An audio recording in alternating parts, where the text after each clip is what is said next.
Does Kyler Murray just not watching the film? Find out next on 9 and 8's Nonsense.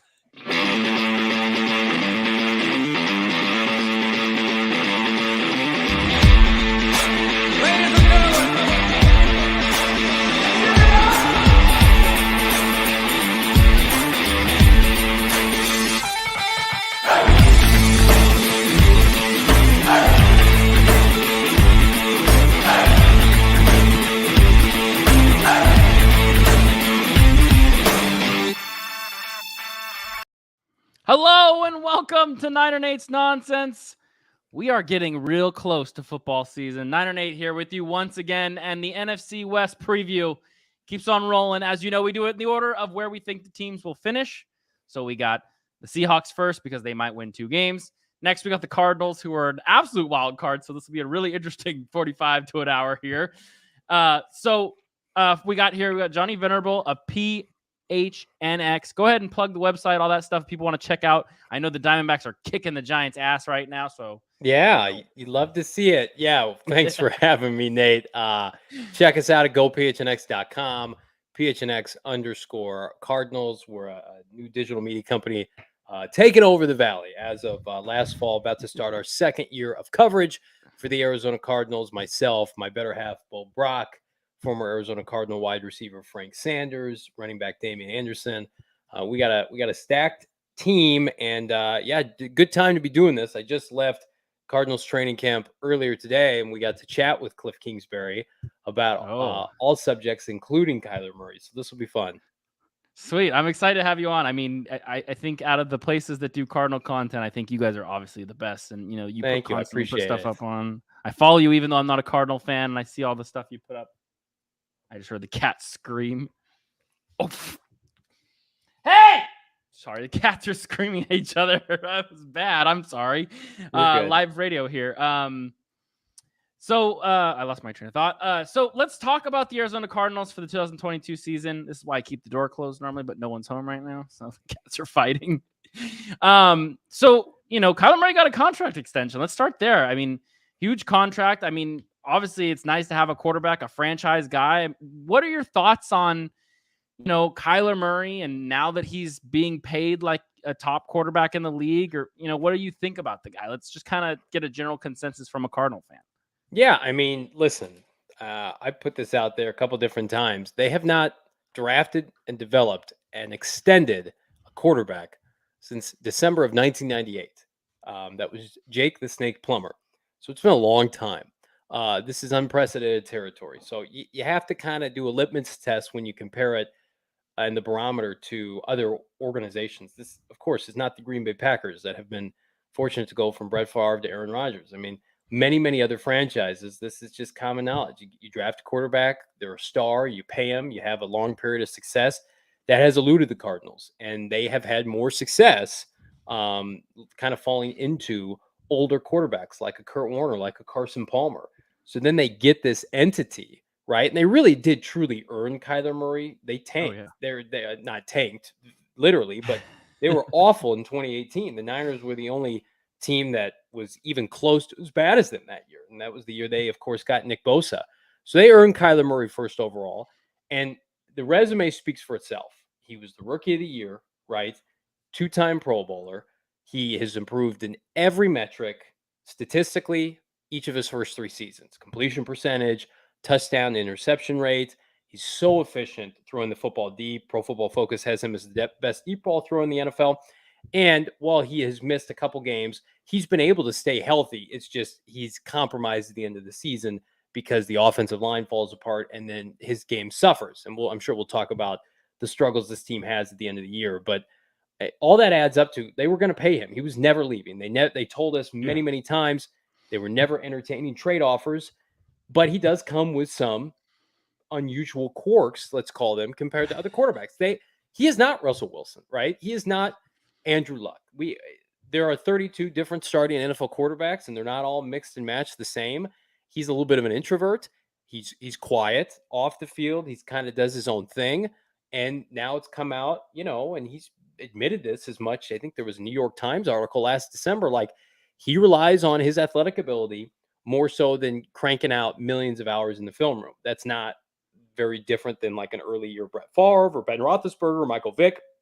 When you're as talented as some of these guys are, Cam Newton, you rely more on your physical attributes to carry you until you're forced to adjust. And the Cardinals are hoping in this contract forces him to take his game to the next level. Like, hey, Kyler, let's pair your elite traits, what you've learned so far, and let's become a creature of habit as it relates to preparing for some of these games. And he agreed to it. He didn't push back on this that we know of, and he'll happily take the Cardinals' money. So they can put this to bed by winning a bunch of games this fall, but you know this, Nate. If they don't, this is what everybody's going to talk about.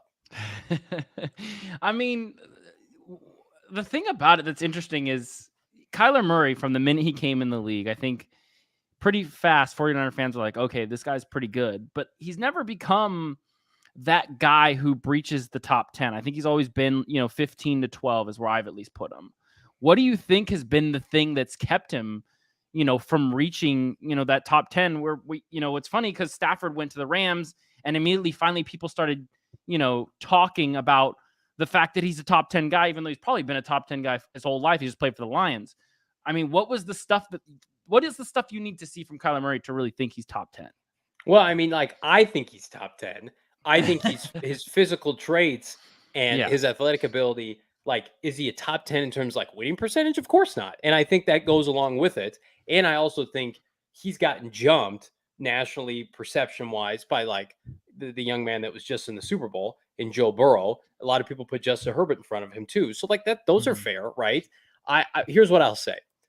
Kyler Murray, and this is what no one ever will be able to take away from him, Nate, is that unlike, let's say, Josh Allen, who went to a playoff team in Buffalo, who traded up for him, unlike somebody, say, like a Lamar Jackson, who was drafted by the great Ozzie Newsome, tremendous culture in Baltimore, Kyler Murray went first overall to a dog shit team who had an expansion level roster, and he has elevated them to relevancy, to a winning record, right? He has made them incredibly watchable. And say what you want about him, every time they take the field, they've got an opportunity to win because of him, right? Yeah. You love your boy Trey Lance, right? I will give more credit to Kyle Shanahan and the infrastructure the Niners have created than I will to Trey Lance, at least early on, until you see Trey Lance carry the team. Kyler Murray's been asked to carry the franchise with a college head coach that I love, Cliff Kingsbury, but he had a losing record at Texas Tech. Nobody took him seriously when he's coming in the NFL, and I think he's done a nice job. But Kyler Murray came to the Cardinals, was undersized, and without a ton of talent outside of DeAndre Hopkins at receiver, literally took over this franchise and made them relevant again in, by the way, and you know this, Nate, firsthand, the toughest division in football of the last 10 years. It may be the AFC West now, but it's you have a rotating cycle of the Seahawks, the Niners, the Rams in the playoffs, in the NFC title game, in the Super Bowl. That happens. Now it's been more the Rams and the Niners and the Seahawks in the Super Bowl, but that's what Kyler Murray inherited. That year that the 49ers went to the Super Bowl and almost won it, the second time that Kyler Murray played the 49ers at home, he almost beat them by himself. So I take more away from what he's been able to do with less compared to again, Justin Herbert, that's a flipping all-star team. And I love Justin Herbert, right? But what Joey Burrow has done in Cincinnati, that's impressive. That team was awful, right? They couldn't do anything before he got there. I compare Kyler Murray a lot to Cam Newton, who went to Carolina team that was irrelevant, that was horrific offensively. They had Jimmy Clausen. They drafted Cam. Boom. They're competitive. They eventually get to the Super Bowl. He wins an MVP. I think Kyler and Cam's careers are very similar. Yeah, I mean, what's been interesting is I think that there's no one denying that Kyler Murray is a decent quarterback in this league. I don't think anybody is saying he's not decent. It's what's been interesting is, and you can tell me more. I think you could tell me more than anybody. Is it seems like the Cardinals come out screaming every season since Cliff Kingsbury took over and Kyler Murray became the quarterback. They come out screaming, and then something happens. And last year was kind of a testament to this. You were the best team in football when you played the Niners and they had Trey Lance out there quarterback and he could barely throw the ball. And I mean, it was obvious you were the best team in football at the time. And then I don't know if it was injuries or what it was, but towards the end of that season, we started just noticing the Cardinals became not who we thought they were. And then you guys lost that embarrassing game of the Rams in the playoffs. So, I mean, what is your thoughts as a Cardinal fan that you would attest the fact that, they just fell off. Would it be Kingsbury or would it be Murray or It's everybody. It's an infrastructure thing. It's probably mostly Cliff, and he's got to figure that out. I mean, but like, you remember, Nate, that second 49er game when the Cardinals went to San Francisco and Garoppolo was back and Kittle, everybody was back, and the Cardinals won handedly with Colt McCoy and no DeAndre Hopkins and no Kyler Murray. And the Niners were like 3-5, right? And you think about the Cardinals had lost like one game up until that point. They're like 9-0. And the Niners were in the NFC title game and not the Cardinals. It's unbelievable. Go back and watch that game wire to wire and how the rest of the season played out. I think it's a combination of like Kyler Murray has to be better clearly between the years. The Cardinals just are not ready that late in the season to play big boy football. Like, it's cliche to say, but everybody watches it. I watched them on Christmas Day last year in person lose an embarrassing winnable game against awful Carson Wentz and that Colts team that crapped the bed at the end of the year. I watched them go to Detroit. Literally, they just needed to win one more game at the end of the year. One more game. It didn't matter who they were, and they had like 6 shots to do it. They went to Detroit with a division title on the line. The Rams won the division. They went to the Super Bowl. They won it. The Cardinals had it right there, and they went to Detroit, and they got blown out by like 30 points because they just didn't try. They didn't care. Right? Yeah. That's the biggest thing. It's not a talent thing, right? Because they were blowing teams out there. I think the first team in NFL history, they started 8-0 on the road, and they won every game by double digits. It was unbelievable. Yeah, they were insane. Their point differential was out of this world. Now, I'll tell you that one of the biggest factors, and this is both a positive and a negative. Like, J.J. Watt going out was huge, but J.J. Watt and what he meant to this team, like, that should be your quarterback. Like, your quarterback should be able to gravitas the locker room. You shouldn't have to rely on like a 33-year-old J.J. Watt to be able to ignite the team and get them going, right? Especially with a defense that had Chandler Jones and you had all these other players, high caliber, high character players. But that's what they're missing from Kyler Murray is, like, even with injuries all over the roster, like, you have number one healthy, like, that should be enough at the end of the day to get you over the hump. And it wasn't last year. So everybody's got to take a long look in the mirror. The problem is, Nate, is like, are we going to see a little bit of like fat and happy gratification? Because Cliff Kingsbury, Steve Keim, the GM, and Kyler Murray, they all got paid. Like, everybody's around now. So it's like, hopefully they get better. But we don't have a singular thing as to why they do what they do at the end of the year. Doesn't make any sense. I mean, I don't know if you can give us a behind the curtain look. You talked to Kingsbury today. Did he talk about that at all? The fact that they just fell off like they did, and he give anything explanation? He's addressed that before, not specifically today. As you can imagine, today was more about Kyler and his addendum and all that good stuff. He says the same, and I think he's being honest. He's very honest with the media as it relates to what I love about Cliff. He's a very humble person, and it doesn't come across in like, his subtle flexes on social media and people getting pictures of him out in public. But like, he's makes eye contact with you. He's a genuine human being. He's somebody that will give you open and honest answers as it relates to like where he needs to improve. And he falls on the sword for his players. And that's why I think they play hard for him. He's seen that graphic dating back to Texas Tech. Michael Bidwell, the owner, Steve Keim, the GM, they've seen that. If they knew what the secret sauce was, they would conceivably try to fix it. Of course they would. I think last year they thought, well, they have a leadership problem. So what do? They go out and they sign J.J. Watt. They sign A.J. Green. They sign James Conner. They trade for Rodney Hudson. They do all these things, right? And then, at the end of the year, it still doesn't matter when your quarterback and your head coach, they have to be the catalysts. And for whatever reason, they didn't get it done. Let's talk a little bit about the team as a whole. I think a lot of Niner fans, and I don't want to say this in a bad way, Johnny, I think a lot of Niner fans are just kind of writing off the Cardinals, right? We're more concerned with the LA Rams because, we went from beating them 6 times in a row to losing to them in a game that basically was the Super Bowl. I mean, I think a lot of people in the NFL spirit believe that whoever won the Niner Ram game was going to be the Super Bowl champion.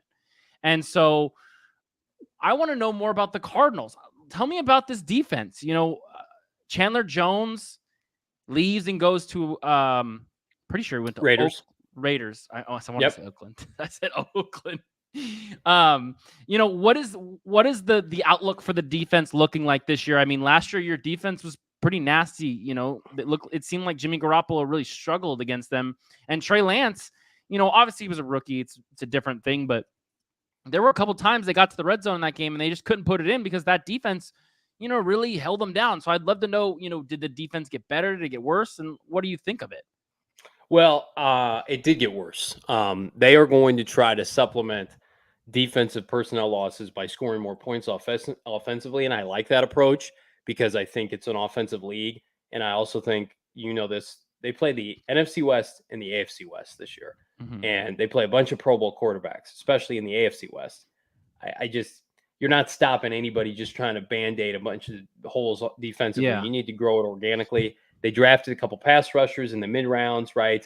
But what they do in the draft, they traded for Hollywood Brown, who I think is going to have a huge year with his best friend Kyler Murray in an offense, by the way, that fits his skill set more like Oklahoma. Get him away from Baltimore's rigid, run-heavy offense in the frigid cold. I think put him on the track at State Farm Stadium. He's going to have 1,200 yards. And then they drafted the draft's top tight end, Trey McBride. You pair him with Zach Ertz. I know I'm supposed to be talking about the defense, but they literally flushed the offense with as many playmakers as possible. Defensively, you're right. Like, I think they're basically taking a beat, and they're hoping their defense will be opportunistic for some turnovers. But it's a defense that struggled against the run last year. They have not been able to find that white whale at defensive tackle since Calais Campbell left. They tried with Robert Kimdichie once upon a time, who, by the way, is on the Niners now. They loved Quinnen Williams and Nick Bosa, but they took Kyler Murray.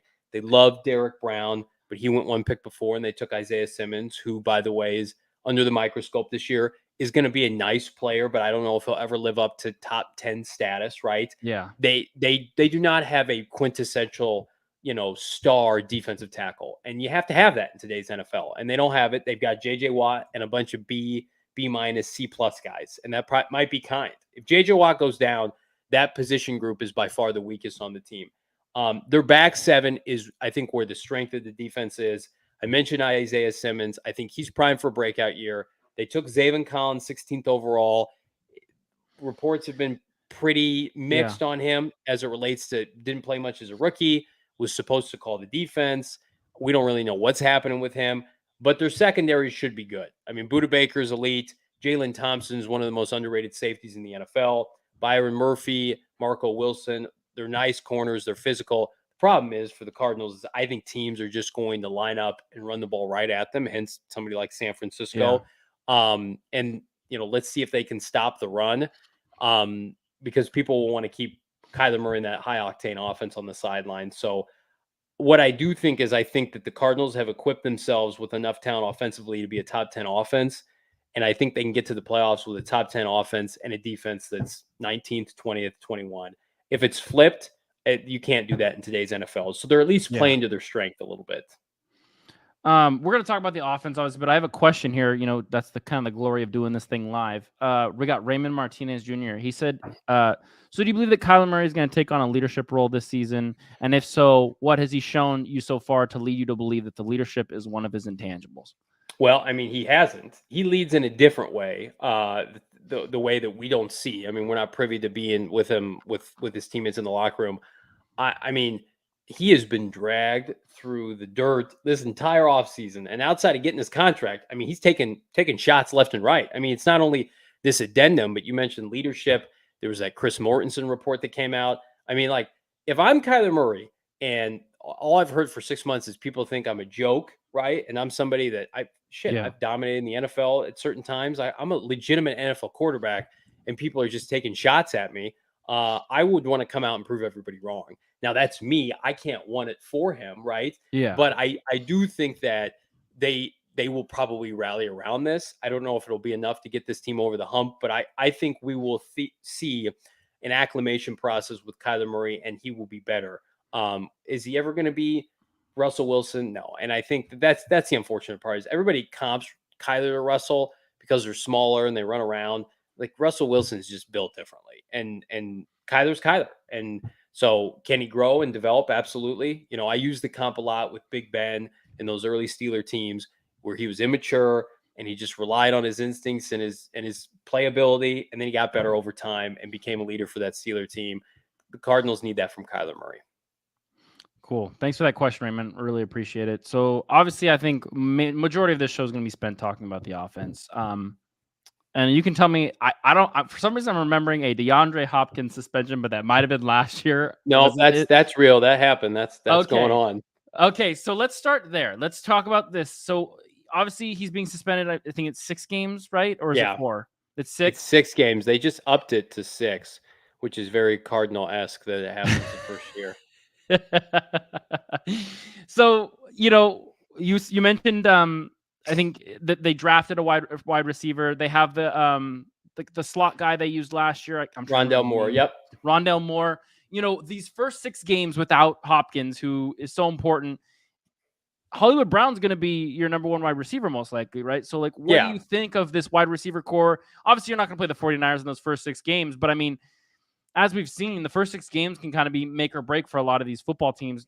Granted, the 49ers almost lost every single one of those first 6 games last year and made the NFC Championship game, but that's a fluke. That's just Kyle Shanahan being Niners always start amazing. slow and they finish strong, right? It's really opposite of the Cardinals. Zach Ertz was the most targeted tight end in the NFL after they traded for him last year. He's going to have a huge role in this offense. Trey McBride was the best pass catching tight. He's the best pass catching tight end prospect the Cardinals have had 20 years since I've been a fan of this team.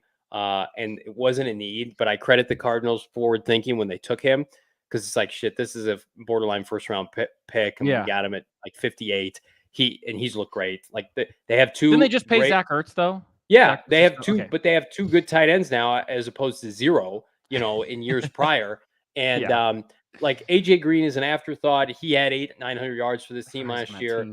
Hollywood Brown, Rondell Moore in year 2 was a 2nd round pick last year. I mean, like, they have enough. They have enough to compensate. Obviously, you would love DeAndre Hopkins back, but it might work to their advantage. Like, they can keep their head above water, and then where they struggle at the end of the year, you get a healthy, motivated D-Hop, who, by the way, is due $30 million next year. Like, the team doesn't have to pay him that.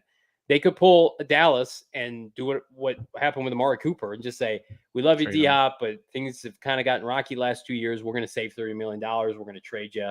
I don't think they want to do that, but they have that kind of ace in their hole a little bit. And DeAndre, I think the kind of player he is, the person, this was a one-off instance. He didn't try to dilute the sample. He took a supplement when he was trying to come back from injury, and nobody questions his ability to play at a high level. So it's an offense that's flush with weapons. This should be, I mean, if it's anything but a top 10 offense pending a serious injury to Kyler Murray, the Kingsbury will be under immense scrutiny because they play a bunch of really good quarterbacks, but the defenses are just all kind of fine. Yeah. I mean, let's talk a little bit of Hollywood Brown. So obviously AJ Brown went right after him in that trade situation. Obviously you'd love to have AJ Brown over Hollywood Brown, but I mean, it's not necessarily like you have a bad wide receiver. I want to know, Cardinal fan perspective, what they think of Hollywood Brown. And I understand, like, you mentioned it best. You said he was in a situation where, he probably wasn't used correctly. He asked Baltimore for a trade. Like, he went to ownership in the offseason, and he said, and Lamar Jackson was furious that they traded him. The Cardinals, they say this now. Who knows if this is true or not? The Steve Keim, the GM, has told us that when they were picking 33rd overall, when they had the first pick of the 2nd round that year, they tried to trade up for Hollywood, and they couldn't get up and pair him with Kyler Murray, but they always intended on the 2 of them being together. It's kind of coincidental because Cardinal fans wanted them to draft CeeDee Lamb. They didn't. And then the next year they get Hollywood Brown. Here's what I will say.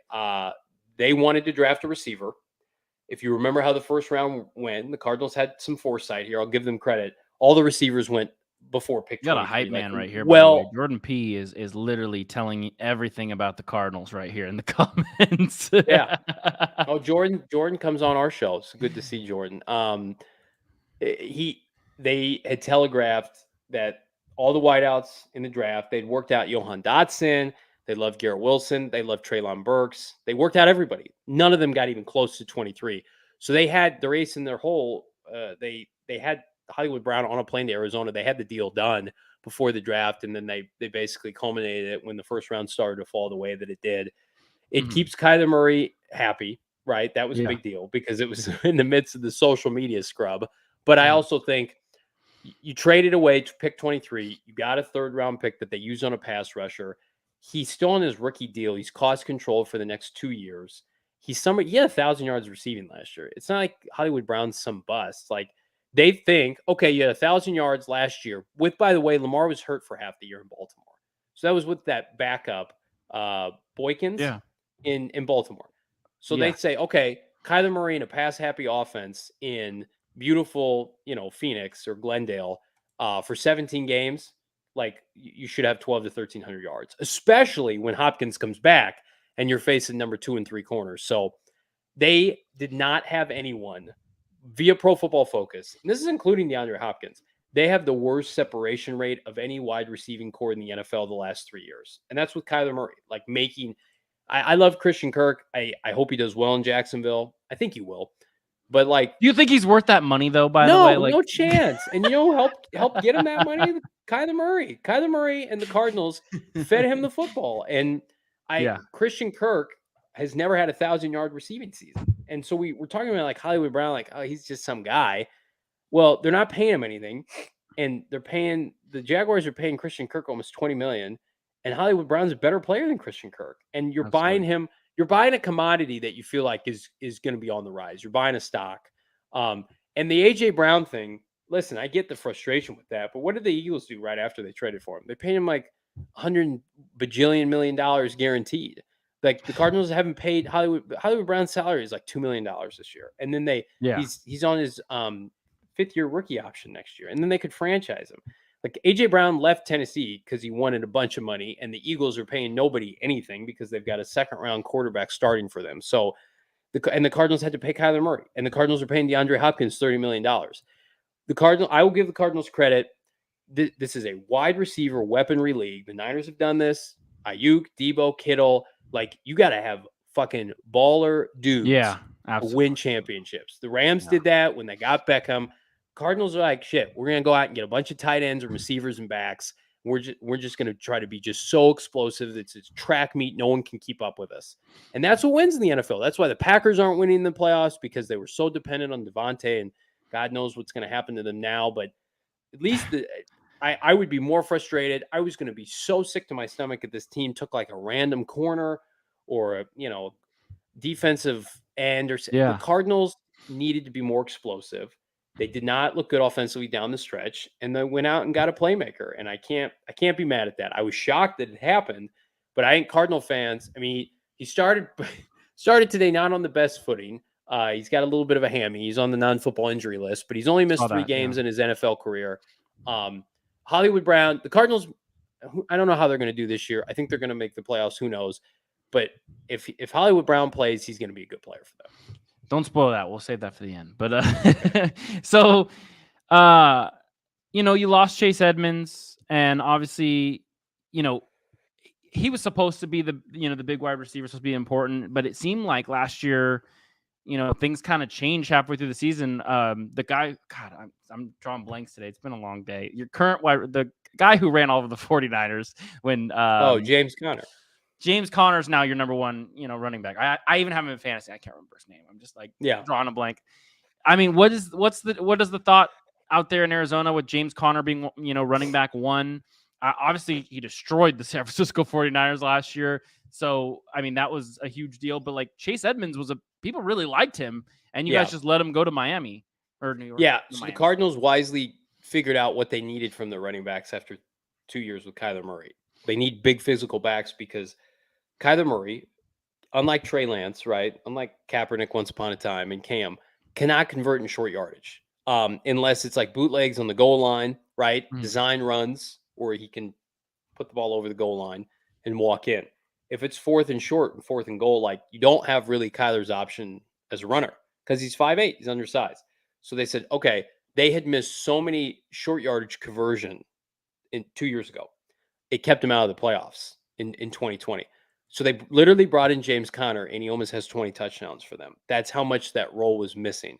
I think he'll get about 80% of the workload. He's got an injury history. That's a concern. That's why he's not in Pittsburgh anymore.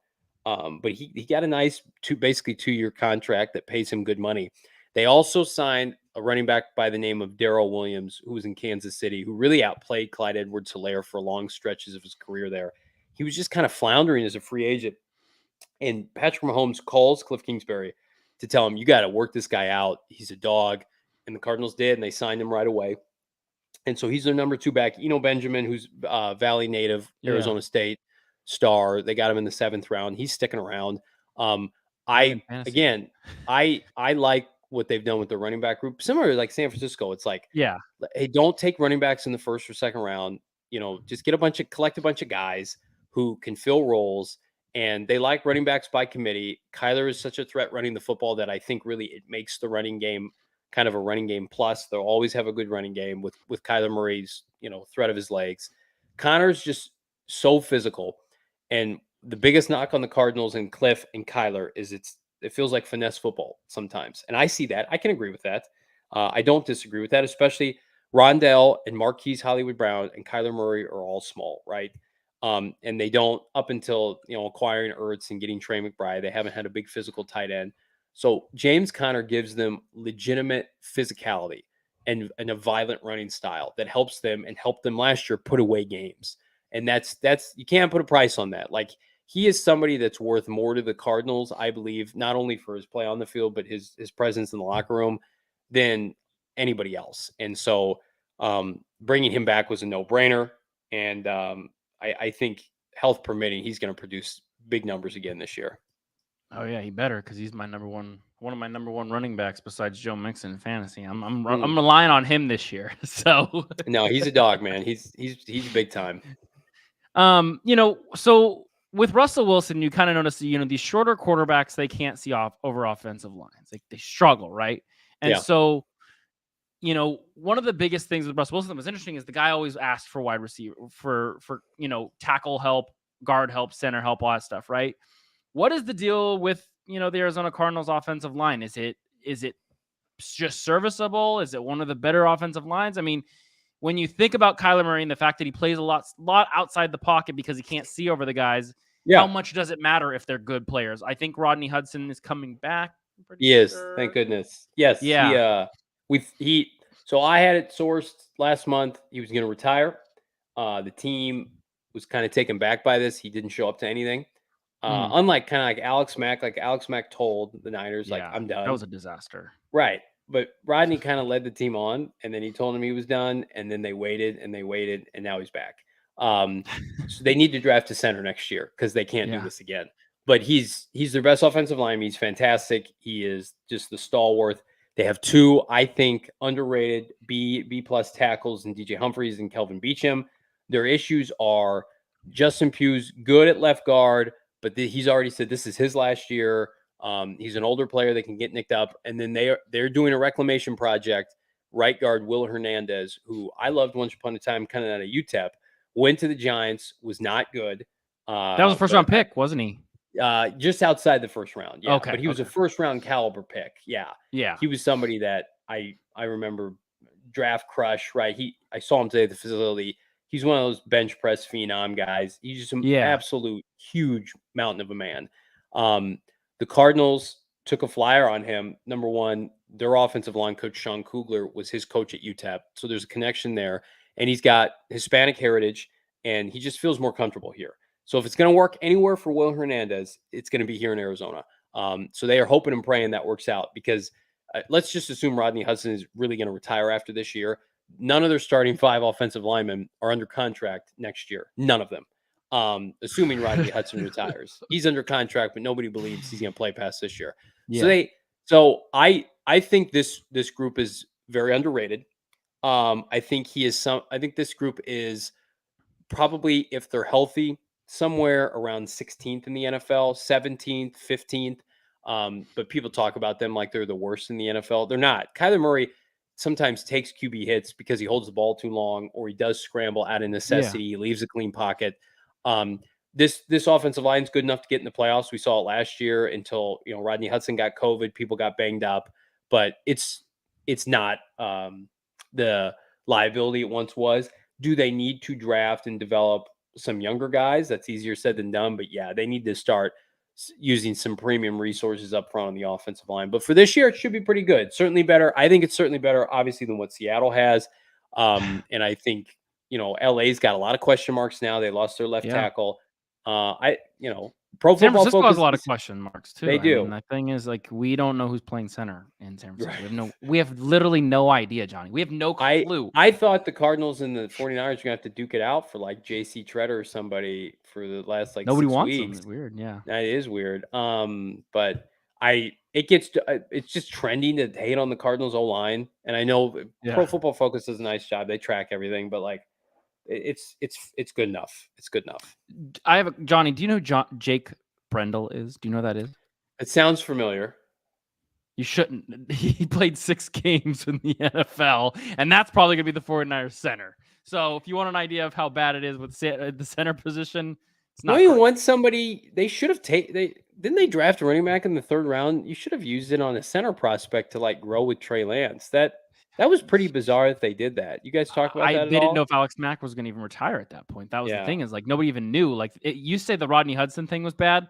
We were on like pins and needles trying to see if this man was going to retire, and then he waited a whole nother month after he announced he was thinking about retiring to finally retire. And Kyle Shanahan came out and was like, yeah, Jake Brendel, he's our guy. It's going to be great. And then they're going to play the guard they drafted in the 2nd round at the other guard position next to Trent Williams, and then Mike McGlinchey's back, and then Daniel Brunskill. They did an interview today. They said, well, he might play center, and it's like, well, do you remember how bad he was when he played center in 2020? Like, what are we doing here? So the 49ers offensive line might not be good, but they don't have a quarterback who stands there like an idiot. So like that's one of the things. But we'll obviously see. We don't need to talk about 49ers. We can continue to talk about the Cardinals. So everyone clowns on Cliff Kingsbury, and I have to talk about this a little bit. They clown on him because it feels like every year something goes wrong. And we've talked about this. I've had you on shows I've done for at least 3 years now. We've talked about it every single time. Is this the year that if they do not make the playoffs, or they do not make considerable, and I understand they just extended him and the general manager, I'm pretty sure, right? Keim got another extension or something like that. Is this the year that if they do not perform, he's out, or are they just stuck with him now? He is their guy. No, they wanted him. They could have. No, they like him. Like they don't believe they're stuck with him. They like him. They extended him. He's not leaving. They would have to have back-to-back losing seasons for him to get fired. He is at minimum, barring something catastrophic like a John Gruden-esque email thing, or I don't even know, like, because the Cardinals aren't winning. The Cardinals aren't getting a top 10 pick if Kyler Murray's healthy. They're getting a top 10 pick like if everybody gets hurt, and then you can't blame that on Cliff. Like, Kyler's good enough on his own to win like 7 games minimum out of 17. Like the organization. This is the barometer that I use. Okay. And like Niner fans, the Cardinals swept the Niners last year. We both know this. They've won 3 of 4. Let's just call them. I know the Niners are in the NFC title game every other year. I would take that. I would take that. Where they talk about the Rams we beat the Rams 6 times. It's they beat us in the one game that mattered. It's disgusting. Yeah, and the Rams just absolutely pummel the Cardinals. They beat their ass. They hurt all their players. It's terrible. It's gross. Kyler can't see over Aaron Donald. Here's that's like the interior pressure just kills them. Here's like, you have to look at it like this. Okay, like the Cardinals are not the Steelers. They're not, of course, the Packers. Like, you have to use a different barometer, just like with Kyler Murray, right? Like, standards are a real thing, right? Michael Bidwell watched his father just drive through coaches and GMs and quarterbacks. They want stability, and push comes to shove, they see themselves right now in the NFC. There's 7 playoff spots. All the quarterbacks are old, right? It's not the AFC, which is the wild, wild west of just young, hotshot quarterbacks. Drew Brees. Aaron Rodgers is year to year. Tom Brady's going to be done after this year, right? Stafford's got a bad back, and we'll see how long he has arm fatigue too, John. Right, like he might retire it. Would it shock anybody if Stafford retired in like 2 years? Kyler Murray. God, I hope so. I know, it'd be great. Kyler Murray, is he the best quarterback under 30 in the conference? He or Dak Prescott. Yeah. And I watched Kyler Murray go to Dallas last year and just destroy Dak Prescott without DeAndre Hopkins. Like, you'd have to convince me Kyler's not better than Dak. Dak went to tailor-made receiving core, offensive line, shitty division. And I like Dak. I think he's great, and that's been a great story. Kyler Murray is a better thrower of the football, a better quarterback talent than Dak Prescott. Now, Dak's much more mature, and that's his trump card. But the ownership's like, we have stability with GM, head coach, and quarterback. This is the head coach that, I mean, let's be honest here. Steve Keim drafted Josh Rosen, then he hired Cliff Kingsbury, and Kingsbury would have rolled with Josh Rosen, but Kingsbury went into Steve Keim's office and said, you have to watch Kyler Murray's tape. And so we watched it, and they said, we can't pass on him. So I don't think they're tethered at the hip, but like Cliff has shown you, like he can win games in the NFL and start lightning fast. And where we're going to have problems is this year their schedule is so brutal to begin the year. It was so brutal. What if they start slow? And then it's like, oh, well, second half, Pro Football Outsiders, all these metrics, people think the Cardinals have the toughest schedule in football. You play the AFC West, you open up with Kansas City, all these, Gruden, Andy Reid, Mahomes, they've, I think, never lost in the month of September. So it's going to be tough for them this year. But I also think this year, and Cardinal fans don't want to hear this, I think it's the ownership, they're giving them a little bit of a mulligan. They didn't go crazy in free agency. They barely did anything, right? They got Kyler Murray paid. They extended all their core people, Keim, Cliff, and Kyler. Yeah. And then they just kind of just drafted some players. I think if it's a transition year, I think everybody's safe because I feel like they're just kind of waiting out the NFC. There's some young quarterbacks, Trey Lance, Justin Fields. We're going to find out who Trey Lance is. Yeah. Right. Absolutely. We're going to see. And if he's good, then that's going to be a problem for the Cardinals. But if he's just okay, Niners have shown, though, I mean, even with a average quarterback, below average, like they're a problem. Their roster's good. They've done a good job drafting, developing in later rounds. Cardinals don't draft well enough. That's the biggest problem. Is, we can talk about Kyler Murray. We can talk about his issues, leadership. He's their best first-round pick since Patrick Peterson, and that was in 2011. They don't draft in the first round well. They treat their draft picks like luxuries. They go out. The best moves, Keim's era, is he trades for star players. He got Chandler Jones. He got Patrick Peterson. He got DeAndre Hopkins, right? Traded for Kenyon Drake and Zach Ertz and Marcus Bolden. He and his professional scouting department, the guys who scout the rest of the NFL, do a great job. They need to thoroughly vet their draft process and their collegiate scouts because they don't draft good enough players. Now, I'm hopeful, like I am every year, of the group they just added. But, I mean, their day 3 picks might as well be fucking toilet paper for the last 5-6 years. It's just like taking it and flushing it down the drain. That's what it's been outside of like 1 or 2 guys. Whereas the Niners are getting Fred Warner in the 3rd round. Think about this.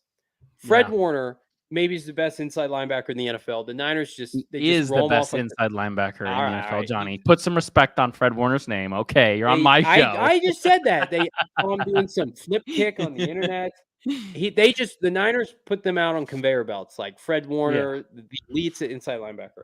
The Cardinals have used so many GD first-round picks on inside linebackers, they haven't found anybody a 10th as good as Fred Warner. I love Isaiah Simmons, but Steve Keim, he just needs to start hitting doubles in the draft. Like, find good players that you can extend and grow with Kyler Murray, and they'll be fine. But here's what they'll be in big trouble. We look ahead in 2 years. Kyler's just still status quo. He's electric, but he doesn't grow as a leader. He doesn't grow as a pocket passer. And then they can't go out and sign a bunch of dudes because they're paying Kyler $50 million. And then their draft stuck and they have no good players. And then what do you do? That's a real possibility where this team could be.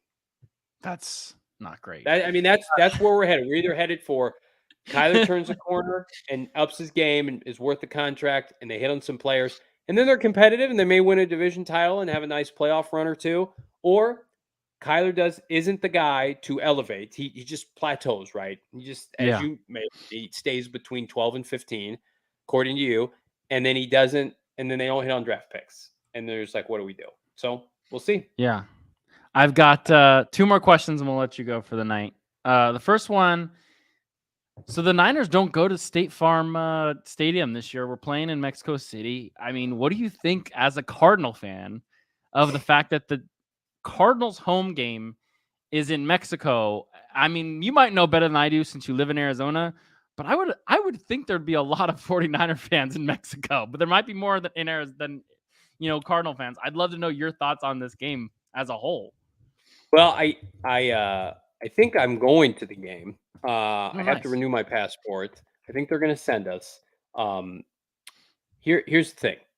I'm not sure if you've seen the Cardinals' 2020 run home record. Let me pull it up here.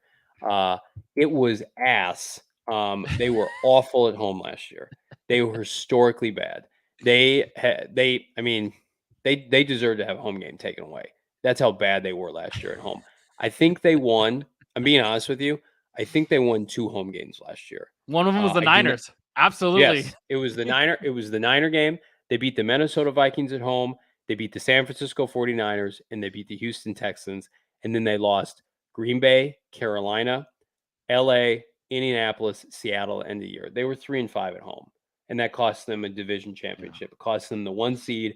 They have no home field advantage right now. So until they can prove that, like, it doesn't bother me. But yeah, you're right. Like, there will be more 49er. Like, I live in Maricopa, Arizona, and it's, majority Cardinal fans, but there are a lot of 49er fans. The guy who cuts my hair is a 49er fan, and he's got he drives to Santa Clara for a couple games a year with his family. There's a huge Hispanic population in Arizona that roots for the 49ers, and you go down to Mexico City, it's only going to increase. So it'll be fun. I'll be getting crazy with the rest of my PHNX brethren, but yeah, the Cardinals don't need a home crowd because they didn't win with one last year. They did a hell of a job winning on the road. They went to Dallas and won. Yeah. Went to Chicago, went to Seattle, went to San Francisco. I mean, think about this. In weeks 9 and 11 last year, they went to San Francisco and Seattle, back-to-back divisional road games, and won with Colt McCoy. And you think, okay, this team, they've got to figure it out. And then they had their bye week, and they went 2-4 to end the year. They went 2-4 to end the year, and they lost to the division. So I can't figure it out, man. It's just one of those things. And then the final question of the night: where do the Cardinals finish? What do you think the record is? All that stuff. Obviously, they're going to be better than the Seahawks because everyone's going to be better than the Seahawks. They're going to be like 2-14. They're going to draft a quarterback next year and pray to God he's better than Russell Wilson, which he won't be because Russell Wilson is one of a kind. But I'd love to know where you think this Cardinal team ends up. Do they make the playoffs? Record, all that stuff. Their over under on Vegas is 8.5 right now. That's right where I would put it. If Hopkins was playing, I would probably say it's like 9.5. Their schedules, it's a gauntlet. I mean, it's like they open up the season: Chiefs, Raiders, Rams. Then they get a little bit of a break: Panthers, Eagles, Seahawks, Saints, Vikings. But the second half of the schedule, this is their last 7 games: Rams, Niners, Chargers, Patriots, Broncos, Buccaneers. They get the Falcons, and then they get the Niners to end the year in Santa Clara. It's dogfight, man. Wow. I'll just say, I know it's dirty. They get the Buccaneers on Christmas Day. That'll be fun. Tom Brady here in Phoenix on Christmas Day. And then they get the Patriots on Monday Night Football in Arizona. So we get some good primetime games. Will they show up? I don't know. I'll go 9-8, which I think will be good for a 7th seed in the NFC. If you ask the Cardinals behind closed doors, maybe their head coach, I think they would take that. And kind of go into the playoffs a little bit under the radar. So I will go 9-8. Listen, they have a lot of talent still. They have a lot of good players. Kyler Murray is a good player. They have a bunch of good weapons. I think we're underselling some of their defensive players that could take a jump. They may not take a jump like a Simmons or a Zaven Collins. They've got a couple mid-rounders that they're counting on, and Marco Wilson, Byron Murphy, Zach Allen. If those guys just kind of plateau, that's a problem. But if one of those guys becomes a Pro Bowler, if one of those guys has a breakout year, they're in really good shape. Where they will get in trouble is if their defense is just, string cheese, and they are not the same without Chandler Jones, and they can't pressure the quarterback, and the offense feels too much pressure to carry the workload, and they falter. And then the Cardinals, they're looking at, like I mentioned, like a 7-win team. I think their floor is probably about a 7-win team. So again, it's nothing that you're going to tear the studs out of, but after how they started last year, undefeated through like 9 or 10 games, like you would assume this team's a playoff team, but we'll see. 9-8 feels about right though. It always feels like you're saying 8-8 and See, but like here's the thing nine though. wins. The Cardinals organization historically, like this, there's levels, right? We know there are tiers. They Yeah. were once the Lions. They were once the Jets, picking Yeah. every year in the top 10. They were just a disastrous organization. Now they are middle of the pack, occasional playoff berth, occasional playoff run. They'll have some down years. Very watchable, entertaining.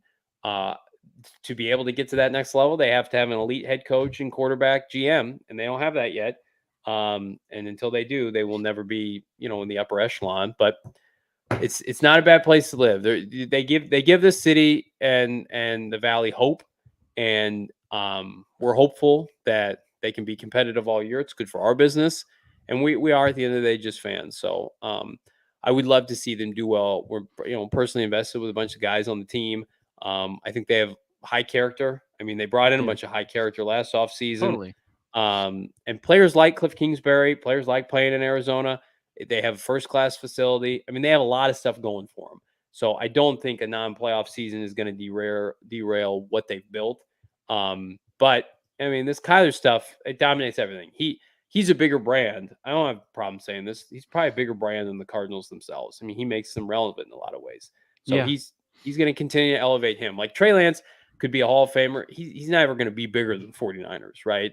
But no, Kyler Murray, I mean, it's not possibly bigger than 49ers. Right. 49ers are they're top 3 to 5 brand in the NFL, probably top 3 brand in the NFL. So, Cardinals want to get there, but they got to get some hardware on the shelf, and that's easier said than done.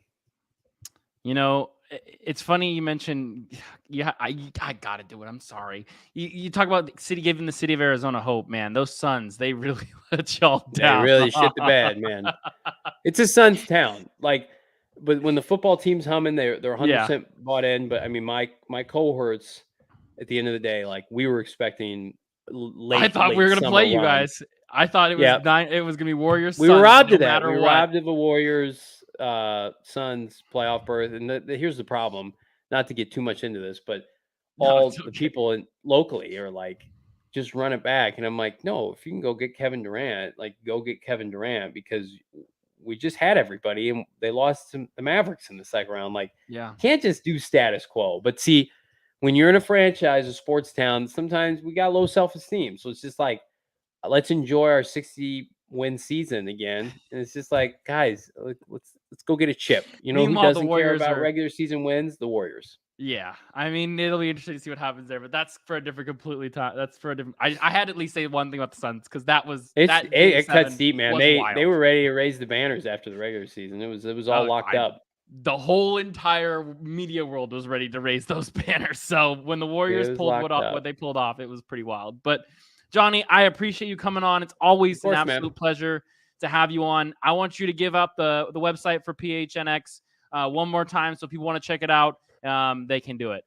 Yeah, go phnx.com. Follow us on YouTube, PHNX Sports. We go live Cardinals every day. We have shows all day, but Cardinals goes live every day. PHNX Cardinals live 4 p.m. We'll be live tomorrow at Four Peaks Brewery.